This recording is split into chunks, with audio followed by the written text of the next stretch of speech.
Hi everyone, it's Angie, and welcome back to this episode of True Crime Tuesday. Today we're actually focusing on a very active missing persons case.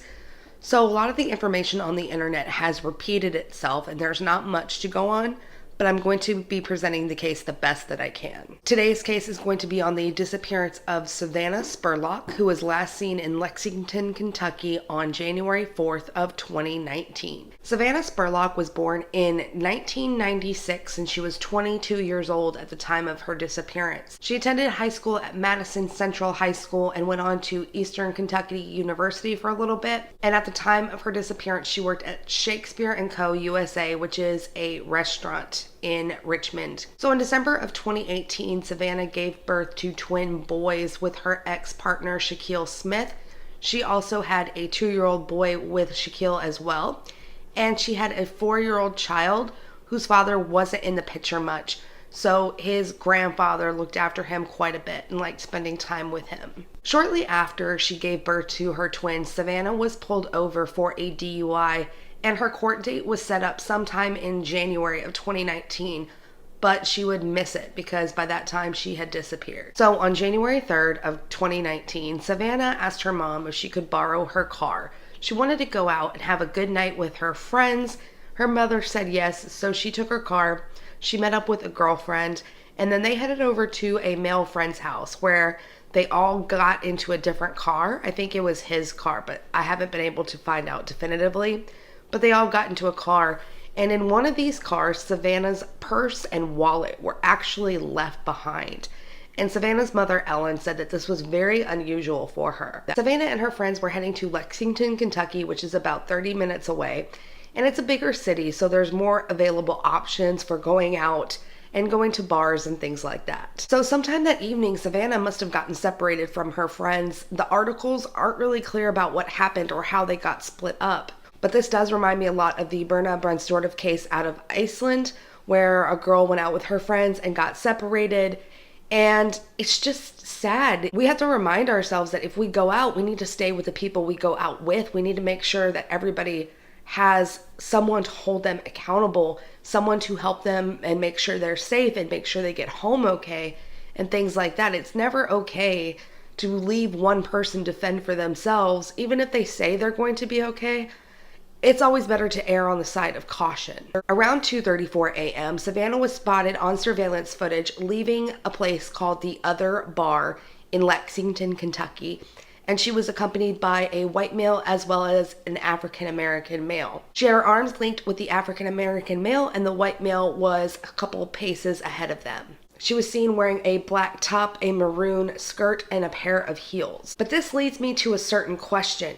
How was she able to stay out and stay clubbing when she didn't have her purse or her wallet? Do they not card at the Other Bar? It just seems like such an unnecessary thing that the people at the door or the people serving alcohol weren't cautious, weren't doing their job like they were supposed to do. They weren't doing their due diligence and checking IDs.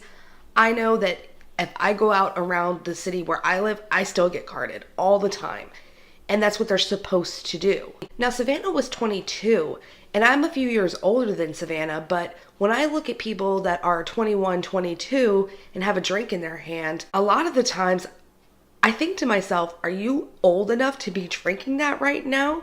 In her photos, she looks along the borderline, so it's really hard to say if, they thought, oh, well, yeah, she's got to be older. Because to me, she looks like she definitely still needs to be carded. And I don't know why these people at the Other Bar were not doing their job that evening. Now, the white male that Savannah was seen with on this footage was seen leaving in a black Chevy S10 pickup truck. I am not sure if Savannah was in the car as well. It kind of looked like it from the surveillance footage.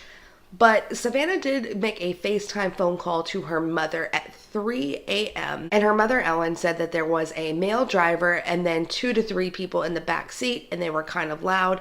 Savannah told her that she was having fun. She was, going out and partying with some friends in Lexington, and she would be home later that morning. Ellen would go on to say that she didn't recognize anyone in that FaceTime call, but wasn't really concerned at the time. However, when she tried to call Savannah around 8 a.m. the morning of January 4th, 2019, her call went straight to voicemail, which really caused Ellen to have some major concerns. According to Ellen, Savannah was very responsible and always in touch, so this was not like her at all. Police were able to track down these two men that Savannah was seen with in the surveillance footage, along with a third person, and brought them in for questioning. Because this is an active investigation, they have not said what was discussed in this conversation, nor have they declared them suspects or persons of interest. On January 22nd of 2019, police actually searched a house in Girard County, Kentucky, which is about an hour away from Lexington, and it belonged to the white male's parents. They towed a car from the scene, but have not commented further on their search. Savannah's mother, Ellen, and her ex-boyfriend, Shaquille Smith, know the names of the individuals that were questioned, but don't know who they are or how they would know Savannah. However, her ex-boyfriend does think that they both know exactly where Savannah is. Her aunt, Elaine Moore, would go on to say that the men told the police Savannah would leave that house in Girard County on foot sometime in the early morning hours after 4 a.m., I'm assuming, since she made the FaceTime phone call at 3 and it would take an hour to get to Girard County. But I would like to point out that based on images of this house is in the middle of nowhere. It looks like very rural, country, back roads kind of area. And according to the maps, there are a lot of bodies of water in the surrounding area. Since Savannah's disappearance, Ellen has been getting contacted on social media nonstop by these scammers saying they want money or bitcoins or gift cards within the next 12 hours or Savannah will come to serious harm. It's just so tragic because social media is one of the biggest tools, but it's also one of the biggest hindrances. Everyone has an opinion. Everyone wants to be a part of the investigation. But with social media, you're also able to get more eyes on a story, more awareness drummed up about this person. Savannah's mother is currently battling Facebook to get Savannah's page closed down because there's so much negativity going on her page right now, even though she's been gone for almost a month. It is disgusting. The focus should be on Savannah and where she is and bringing her home safely to her family and her children instead of what kind of life she led. And I am appalled at that kind of behavior. Her family does not need to hear that. They need help bringing their loved one home. Her friends and family have set up a fundraiser page in order to raise a reward for anyone that knows information regarding Savannah's disappearance. So let's discuss some theories on what may have happened to Savannah Spurlock. Now, before we start, I want to mention the fact that some people think that Savannah did not know the gentleman that she left with. There is evidence in this by her mother and her ex-boyfriend not knowing who they were or recognizing their names. However, I personally think that she did know them. I think that they may have been friends of friends or new acquaintances that she hadn't really spent a lot of time with yet, but I think that she knew who they were, simply because of the fact that her purse and her wallet were not on her. She had no way of having her identification. She had no way of having money to be able to go home or, call an Uber, paying the Uber, anything like that. Everything was in this car. I don't know whose car it was. I wish I did. But if she were leaving with strangers, I think that she would be more concerned with finding her wallet and her purse first rather than going with them, because chances are a stranger might not be able to drop you back where you want to go, might say they'll give you a ride, but they won't really. So that's why I believe that she knew them to some extent. There was some extent of trust there for her to just leave her possessions who knows where. Plus, Ellen said that she was very responsible, so I don't really see Savannah just leaving her things behind. So there are a couple theories in this case, and the first one is that her friends harmed her or there was an accident that they had to cover up. I think we can rule out the fact that her friends harmed her on purpose simply because of the fact that the FaceTime phone call she had with Ellen. If those people in that car were set out on malicious intent, meaning if they wanted to harm Savannah in some way, why would they allow their faces to be caught on this video to her mother? It doesn't make sense to me, unless they're just that stupid or they were that drunk that they really didn't know what was going on. I just don't see why they would allow their faces to be captured if they were going to do something to her.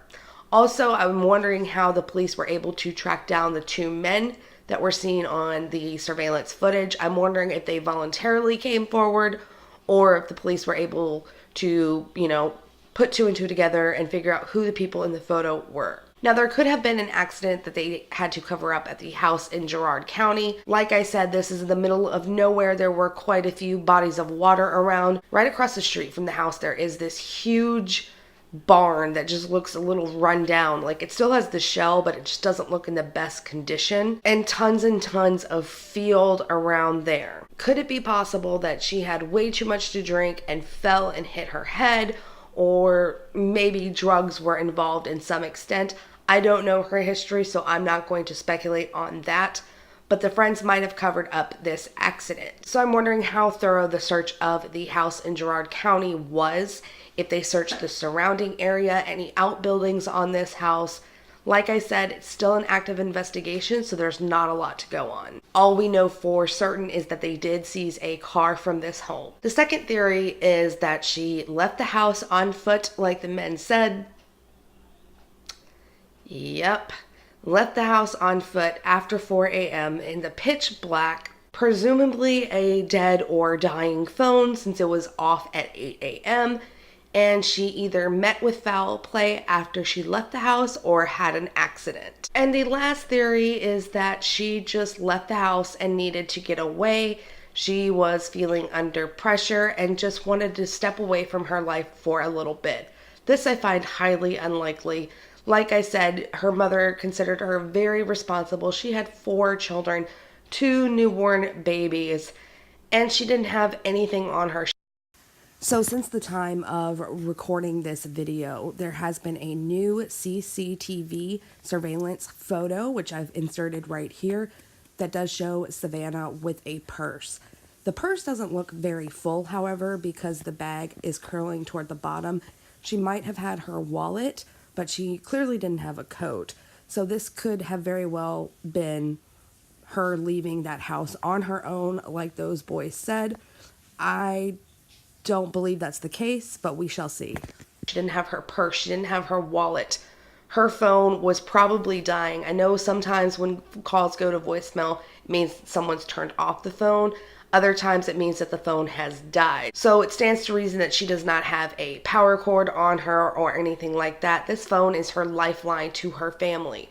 So even if she needed to step away from her life for a little bit, even if things were getting hectic, I believe that she would have called someone and said, I just need a couple of days, you guys. But here it's been a month and no one has heard a single word from her. So that is the most unlikely theory in my opinion. I also find it hard to believe that she would just leave the house on foot so early in the morning in the middle of nowhere. How was she supposed to get back? This is an hour journey in a car back to Lexington. She didn't have a way to pay anyone to give her a lift. So how was she going to get back? That scenario just sounds really odd to me. I think the most likely thing that happened to Savannah was that there was an accident inside the house and things are being covered up. But hopefully the police will continue to progress this investigation so she can be brought home to her family. Savannah is 22 years old. She is 5 foot even and weighs 140 pounds.